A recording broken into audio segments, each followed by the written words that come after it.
B Ed এবং D.El.Ed প্রতিষ্ঠানগুলোতে স্নাতক course চালু করতেই হবে।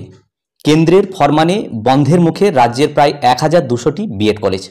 তো এরকম একটি প্রতিবেদন বর্তমান পত্রিকায় প্রকাশিত হয়েছে, সেখানে ডিটেলস কি বলা হচ্ছে আমরা একটু জেনে নেব। ডিএলএড বা বিএড কলেজের অস্তিত্ব অদূর ভবিষ্যতেই মুছে যাচ্ছে, অর্থাৎ পৃথকভাবে এগুলির কোনো অস্তিত্ব আর থাকবে না। সৌজন্যে মাল্টিডিসিপ্লিনারি বা বহুক্ষেত্রীয় বিষয় পড়ানো নিয়ে কেন্দ্রীয় নীতি।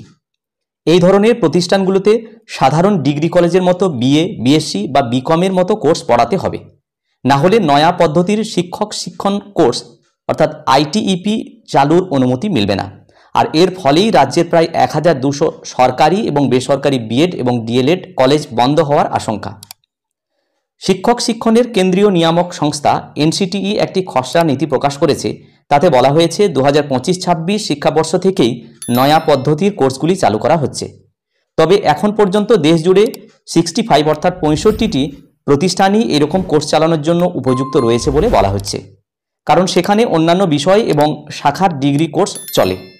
এনসিটিই যে যোগ্যতা বিধি বেঁধে দিয়েছে তাতে অধিকাংশ প্রতিষ্ঠানই উত্তীর্ণ হতে পারবে না। বিল্ট আপ এরিয়া ছাড়াও বিপুল পরিমাণে জমি, ছাত্র সংখ্যা এবং কোর্সের ধরন অনুযায়ী পরিবর্তন সাপেক্ষ। তো অন্যান্য পরিকাঠামো, বহু সংখ্যক শিক্ষক থাকার কথা বলা হয়েছে। এগুলি সরকারি এবং বেসরকারি কোনো কলেজেই নেই, ফলে সেগুলি বন্ধ করে দেওয়া ছাড়া উপায় থাকবে না। এখন থেকেই ইন্টিগ্রেটেড টিচার্স এডুকেশন প্রোগ্রাম অর্থাৎ আইটিইপি বর্তমানে ডিএলএড কোর্সের বিকল্প হয়ে উঠবে। দ্বাদশ শ্রেণী উত্তীর্ণ হয়ে 4 বছরের এই কোর্স করলে তা ডিএলএড বা বিএডের সমতুল্য গণ্য হবে। উল্টে বিএডে 1 বছর বাঁচবে। Arts, science, physical education, yoga প্রভৃতি বিষয় শাখায় আইটিইপি করা যাবে। এর পাশাপাশি 1 বছরের বিএড চালু হচ্ছে, ফলে পুরনো পদ্ধতির বিএড এমএড কোর্সগুলি আপাতত চালু থাকলেও তা নিয়ে আগ্রহ থাকবে না। 2030 সালের পরে ডিএলএড বলে কোনো কোর্স আর থাকবেও না।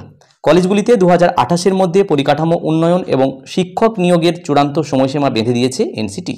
তো যাই হোক, বর্তমান পত্রিকায় প্রকাশিত এই পুরো প্রতিবেদনটি রয়েছে, এর লিঙ্ক আমি ডেসক্রিপশন বক্সে দিয়ে রাখবো, আপনারা প্রয়োজনে পড়ে নিতে পারবেন।